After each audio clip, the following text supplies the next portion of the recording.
ಪ್ರಗತಿಪರ ಸಾಹಿತಿಗಳು ಮತ್ತು ಇವರೆಲ್ಲ ಅಸಮಾಧಾನ ವ್ಯಕ್ತಪಡಿಸಿದ್ದಾರೆ. ಮುಖ್ಯಮಂತ್ರಿಗಳು ಮತ್ತು ಸರ್ಕಾರದವರು ಹೋಗಿ ಹಾಸನ ಸಂತ್ರಸ್ತರಿಗೆ ಭೇಟಿ ಮಾಡಿಲ್ಲ. ಇಲ್ಲ, ನಾವು ಅವರಿಗೆ ಎಲ್ಲ ರೀತಿಯ ಸೆಕ್ಯೂರಿಟಿ ಕೊಡ್ತೇವೆ ಅಂತೇಳಿ ಮೊದಲೇ ಹೇಳಿದ್ದೇವೆ.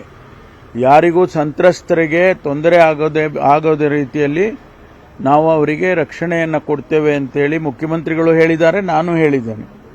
ಯಾವ ಕಾರಣಕ್ಕೂ ಕೂಡ ನಾವು ಅದಾಗೋಕೆ ಬಿಡೋದಿಲ್ಲ. ಸಂತ್ರಸ್ತೆಯರನ್ನ ಯಾರು ಒತ್ತಾಯ ಮಾಡಿ ಅಥವಾ ಅವರನ್ನು ಬೇರೆ ಬೇರೆ ರೀತಿಯಲ್ಲಿ ನಡೆಸ್ಕೊಳ್ಳೋದಕ್ಕೆ ಬಿಡೋದಿಲ್ಲ ಅಂತ ಹೇಳಿದ್ದೇವೆ.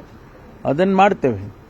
ಈಗಾಗಲೇ ನಾವು ಹಾಸನ ಜಿಲ್ಲೆ ಎಸ್ಪಿಗೆ, ಐಜಿ ರೇಂಜ್ ಐಜಿಗೆ ಅವರಿಗೆಲ್ಲ ತಿಳಿಸಿದ್ದೇವೆ. ಯಾರು ಸಂತ್ರಸ್ತೆಯರಿದ್ದಾರೆ ಅವರಿಗೇನು ತೊಂದರೆ ಆಗದಾಗೆ ನೀವು ನೋಡ್ಕೊಳ್ಬೇಕು ಅಂತೇಳಿ ಅವ್ರಿಗೆ ಸೂಚನೆ ಕೊಟ್ಟಿದ್ದೇವೆ. ಆಗಲೇ ಅದು ಪಬ್ಲಿಕ್ ಅವೇರ್ನೆಸ್ಸಿಗೆ ಅವ್ರು ಮಾಡ್ತಾ ಇರ್ಬೋದು, ಮಾಡಲಿ.